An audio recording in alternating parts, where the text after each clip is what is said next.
Okay, our next exercise 7b is about proportion. Okay, so when are the quantities said to be in proportion? When A ratio B equal to C ratio D, then they are called in proportion, or they are in proportion. Or you can say A upon B equal to C upon D, then they are in proportion. So we can check them by this equation. And when there are four quantities, we apply this formula. And if there are only three quantities in continued proportion,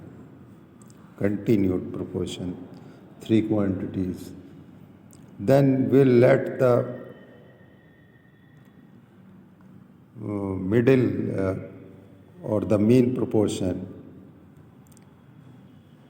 be same as second. Okay, so the second proportion will be the next proportion also. So then our equation becomes like that: A upon B equal to B upon C. So we have now A, B, B and C, four quantities. So we can apply this formula, and when we cross multiply it, we get B square equal to AC, and when simplified, so B equal to square root of AC.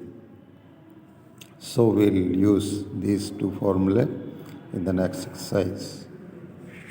Now come to the next exercise 7b. Okay, we have to find in question 1 whether they are in proportion or not. So look here how to find. Look at A part. We'll write in this form and check whether they are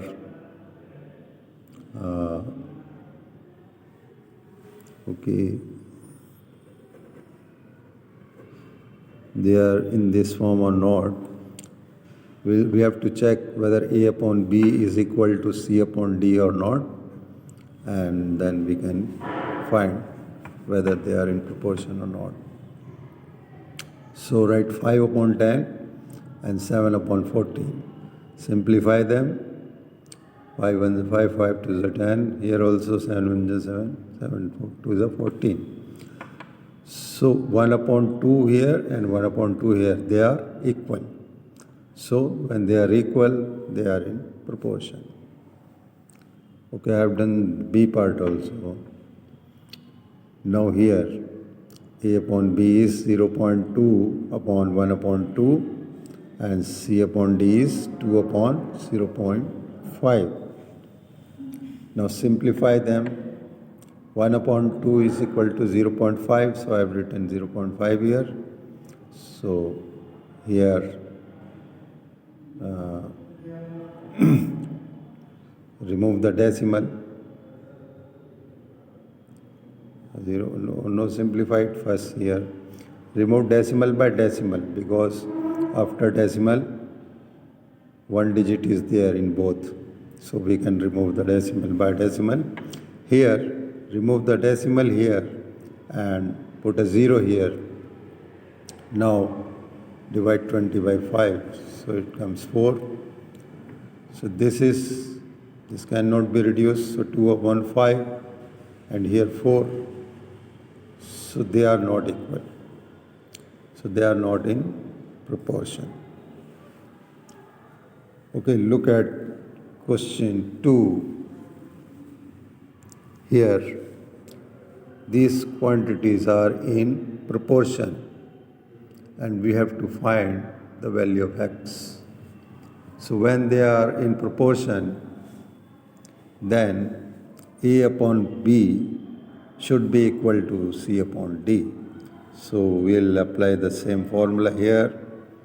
So A upon B and here C upon D. They should be equal, so put an equal sign here. And now cross multiply. So 2 into x is 2x, 11 into 6 is 66. Now divide 66 by 2, so you get 33. So x is 33. Okay, you can try the B part yourself. Okay, look at question 3 now.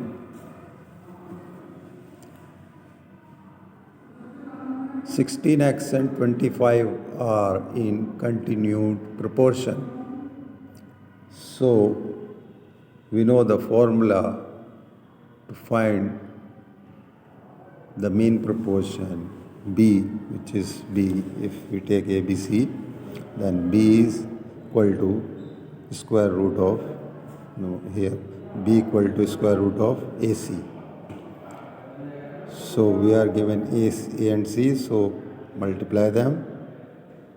Square root of 16 and 25. Square root of 16 is 4 and 25 is 5, so multiply them, you got 20. So 20 is your mean proportion. Now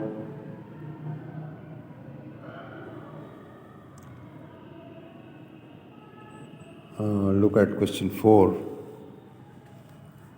Here also we are given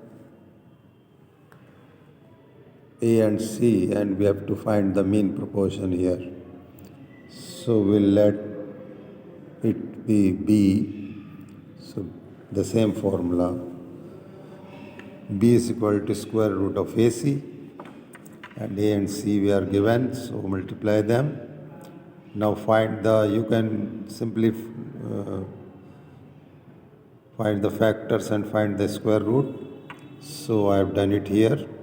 Factors of 28 are 2, 2 and 7, 63, 3, 3 and 7. Now make pairs. Pair of 2 is here. So write 1, 2, 7 and 7. So we'll write 1, 7 here. And pair of 3 is here. So write 1, 3 and then multiply them. You get 42, which is your answer. Okay, now C part.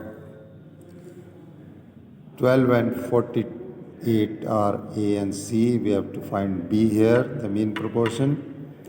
So find the factors here.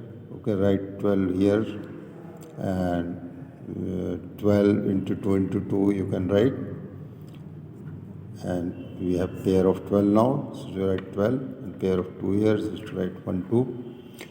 Multiply them and you get your answer 24. So you can do B and C part yourself.